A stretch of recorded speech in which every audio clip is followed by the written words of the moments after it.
Hi everyone, welcome to my channel, Skittles Music Crime. Today we're going to be talking about Clifford Olson, the Beast of British Columbia, which is this fellow on here on my screen. Today's story is about a scary Canadian true crime story about a SK who, outside of Canada, doesn't seem to be spoken about very much, which is surprising considering his crimes. Today's video is going to be about SK Clifford Olson. If there is a benchmark for evil, it is definitely Clifford Robert Olson. Clifford Olson was the one your parents warned you about. As children, he was Canada's first true boogeyman. He was a truly terrifying individual. He was convicted of unaliving over 11 teenagers and children in the 1980s and is also known as the Beast of British Columbia. So this is probably one of the most disturbing cases in Canadian history. Clifford Robert Olson Jr. was born January the 1st, 1940 in Vancouver, British Columbia, Canada, to Clifford Sr. and Leonia Olson, and was one of 5 babies featured in the local paper for being born on New Year's Day. He wasn't born early enough in the day, too, when the big prize of a silver spoon and a case of canned milk, but his parents were presented with a baby book and a gift from Cunningham's drugstore. In a strange twist of irony, he would go on to rob that same drugstore. Years later, he was the eldest of 4 children and grew up just outside Vancouver in Richmond, BC. His father worked in the military and his mother was a housekeeper. After being discharged from the military, his father worked as a milkman. He also worked in construction and later as a building manager. As a kid, Olson was always a problem. His father remembers him as always getting into fights and getting beaten up. He even told his dad he was going to learn how to box. As soon as he did, he would make the rounds of the boys who had beaten him up to even the score. So I'm just going to show you a video. Welcome everybody. I hope you're having a great day. Okay, don't forget to like, share and subscribe, by the way.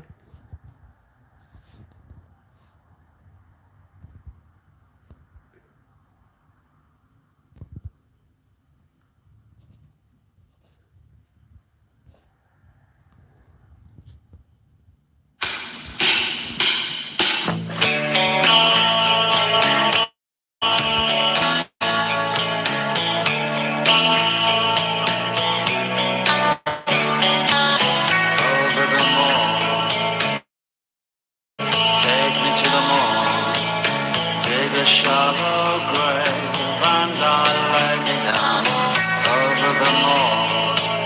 Take me to the moor. Dig a shallow grave and I'll lay me down. Leslie Ann and George John say that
never dream.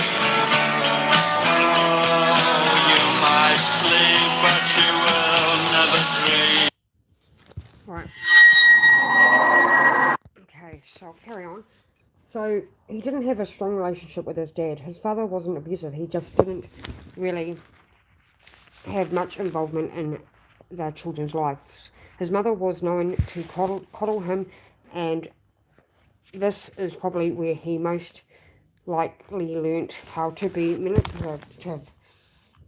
She was known for giving in to whatever he wanted, whenever he wanted, and he was never really punished. Whenever he acted out, he was difficult from day one, and his mother, rather than showing him any discipline, would just give in to his outbursts.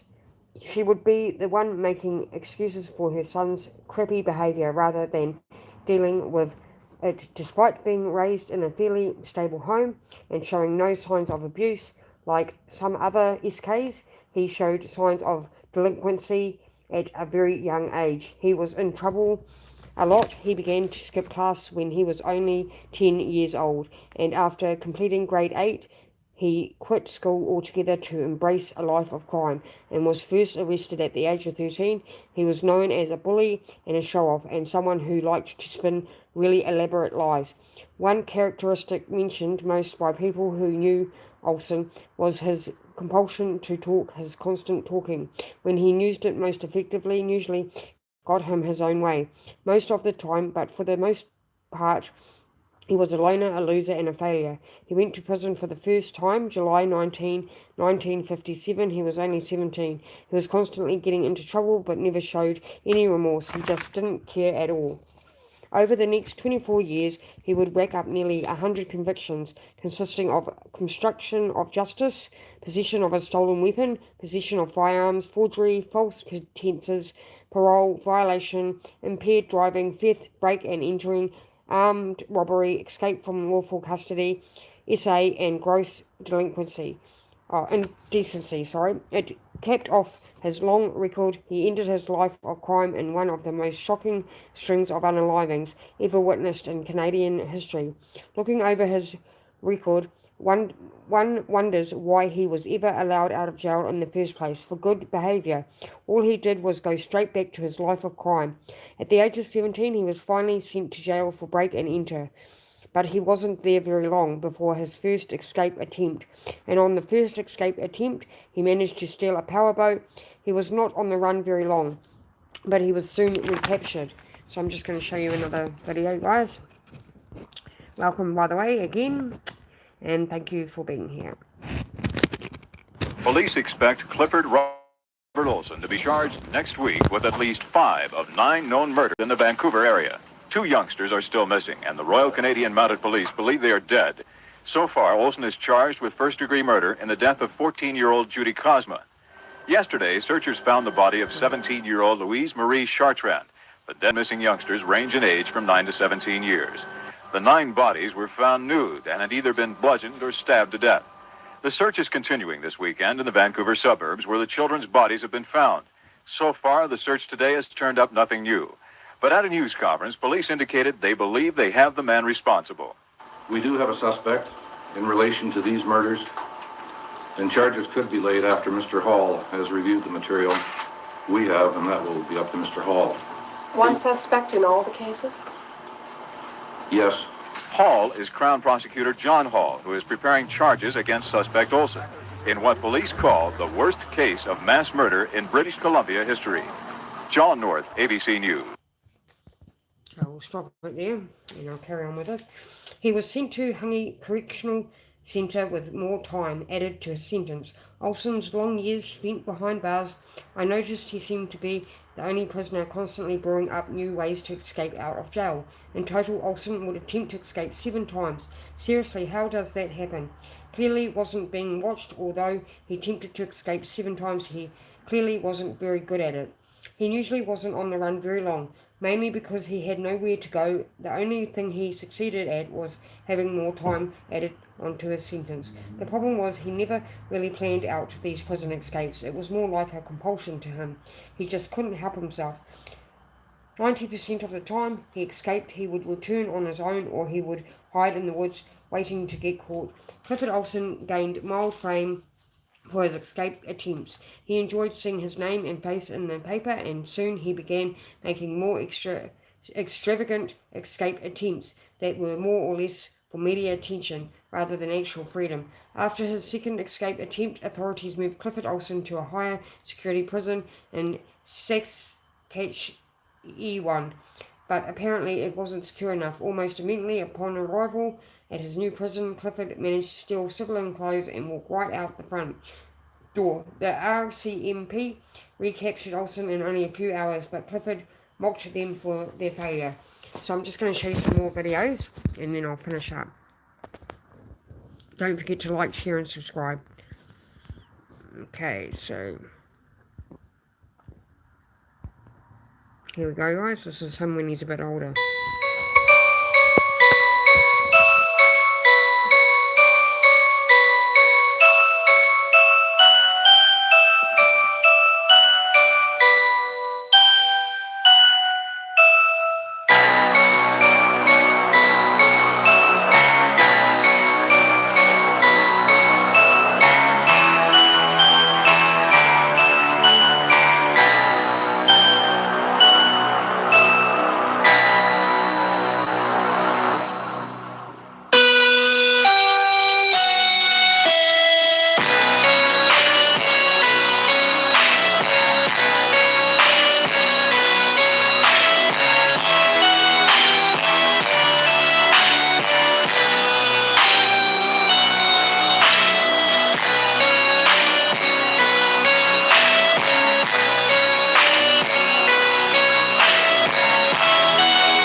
Clifford Robert Olson Jr., January 1, 1940, September 30th, 2011, was a convicted Canadian serial killer who confessed to murdering 11 children and young adults between the ages of 9 and 18 years in the early 1980s. Olson scored 38/40 on the psychopathy checklist. Murders. Christine Weller, 12, from Surrey, British Columbia, was abducted on November 17, 1980. Her body was found more than a month later on Christmas Day. She had been strangled with a belt and stabbed repeatedly. On April 16, 1981, Colleen Marion Daignault, 13, vanished. 5 months later her body was found. On April 22, 1981, Darren Todd Johnsrud, 16, was abducted and killed. His body was found less than 2 weeks later. On May 19, 1981, 16-year-old Sandra Wolfsteiner was murdered, and 13-year-old Ada Anita Court was murdered in June 1981. 6 victims followed in quick succession in July 1981. Simon Partington, 9, was abducted, raped and strangled on the second day of the month. Judy Kozma, a 14-year-old from New Westminster, was raped and strangled a week later. Her body was discovered on July 25 near Weaver Lake. The next victims were Raymond King II, 15, abducted on July 23, raped and bludgeoned to death. Sigrun Arndt, an 18-year-old German tourist, raped and bludgeoned 2 days later. Terry Lynn Carson, 15, raped and strangled on July 27, and Louise Chartrand, age 17, the last victim identified, who died on July 30th. Arrest and plea bargain. Olson, who had an extensive criminal history, was arrested on August 12, 1981, on suspicion of attempting to abduct 2 girls. By August 25, Olson had been charged with the murder of Judy Kozma. He reached a controversial deal with authorities, agreeing to confess to the 11 murders and show the RCMP the location of the bodies of those not yet recovered. In return, authorities agreed that $10,000 for each victim was paid into a trust for his wife, Joan, and then infant son, Clifford III. His wife received $100,000 after Olson cooperated with the RCMP, the 11th body being a freebie. In January 1982, Olson pleaded guilty to 11 counts of murder and was given as many concurrent life sentences to be served in Canada's Super Maximum Security Special Handling Unit in Saint-Anne-des-Plaines, Quebec, which houses many of the country's most dangerous criminals. Olson was a dangerous offender, meaning it was very unlikely he would ever be released from prison. Parole application. At his sentencing January 14, 1982, the trial judge remarked, "My considered opinion is that you should never be granted parole for the remainder of your days. It would be foolhardy to let you at large." In 1997, Olson was denied parole, for which he applied under Canada's Faint Hope Clause, which allowed a parole hearing for convicts who had served at least 15 years. Canadian law allows inmates convicted of first-degree murder to apply for parole after serving a minimum of 25 years. Olson's second parole hearing, on July 18, 2006, was also denied. Olson made many bizarre and false claims, including that the United States had granted him clemency for providing information about the September 11th attacks and that the hearing had no jurisdiction over him because of that. Under Canadian law, Olson was then entitled to make a case for parole every 2 years. Olson was once again refused parole in November 2010. Old age security pension controversy developed in March 2010 when the media disclosed that Olson was receiving 2 federal government benefits from Canada while imprisoned, a total of $1,169.47 monthly. Olson was eligible to receive the Canadian Old Age Security (OAS) pension. All persons who meet residency requirements as to length of time in Canada are eligible to receive this pension at age 65, and Olson turned 70 on January 1, 2000. Now, the Robert Pickton tapes. The serial killer comes close to admitting multiple murders in a newly released video of a police interrogation, but Pickton stops short of a complete confession. The 11-hour interview shows Picton saying that he had one more apparent killing in mind, but it didn't happen because he says he got sloppy. A News reporter Eric Thompson has the latest. What I want you to do, Rob is Robert Willie Picton, slumped in his chair looking bored. In the summer of 1981, an unthinkable discovery would send shockwaves through the quiet suburbs of British Columbia. An ordinary day turned into a nightmare when the lifeless body of a young girl was found, marking the start of a chilling series of events that would forever be etched into the minds of those who lived through it. The discovery was as horrifying as it was unexpected. The suburbs, once seen as a safe haven, were now tainted by the specter of a brutal crime. The first victim, a mere child, was found discarded like a piece of refuse, her innocent life cruelly extinguished. The shock was palpable, the fear was immediate and intense. Suddenly, the sleepy suburbs were thrust into the harsh glare of a police investigation. The local law enforcement, initially bewildered by the gruesome find, quickly swung into action. The crime scene was cordoned off, and forensic experts meticulously combed through every inch looking for any clue that might lead them to the perpetrator. Task forces were assembled, and detectives worked around the clock, piecing together the scant evidence they had. Meanwhile, the community was left reeling. Parents held their children a little tighter, their once peaceful homes now cast under the shadow of an unknown predator. The local news was filled with pleas for information, and the public was urged to report anything out of the ordinary. The fear was tangible, the anxiety infectious. Every stranger became a potential suspect, every unexplained noise a possible threat. As days turned into weeks, the fear did not subside. Instead, it grew, fed by the and the grim realization that a monster was in their midst. The discovery of the first victim had marked the beginning of a horrifying series of events, and the local community was left to grapple with the reality of the situation. The peaceful tranquility of the suburbs was shattered, and a dark cloud of uncertainty began to loom over British Columbia. The unthinkable had happened, and life as they knew it had been irrevocably changed. Little did they know this was just the beginning. As the weeks rolled on, the unimaginable became reality. A serial killer was on the loose. The peaceful community was shattered as more victims were discovered, each one adding to the growing sense of dread and horror. The monster was relentless, leaving behind a trail of innocent lives taken too soon. Imagine waking up every morning to the news of another missing person, a new life snuffed out by this invisible predator. Each headline was a chilling reminder of the danger lurking in the shadows. The community was gripped by a terror that seeped into every home, every school, every street corner. Parents clutched their children a little tighter. The laughter of friends turned into hushed whispers, and trust in strangers became a luxury no one could afford. The police were under immense pressure. The body count was rising, and so were the expectations. Every clue, every lead, every piece of evidence was critical. The investigators worked tirelessly, trying to piece together the chilling puzzle. The clock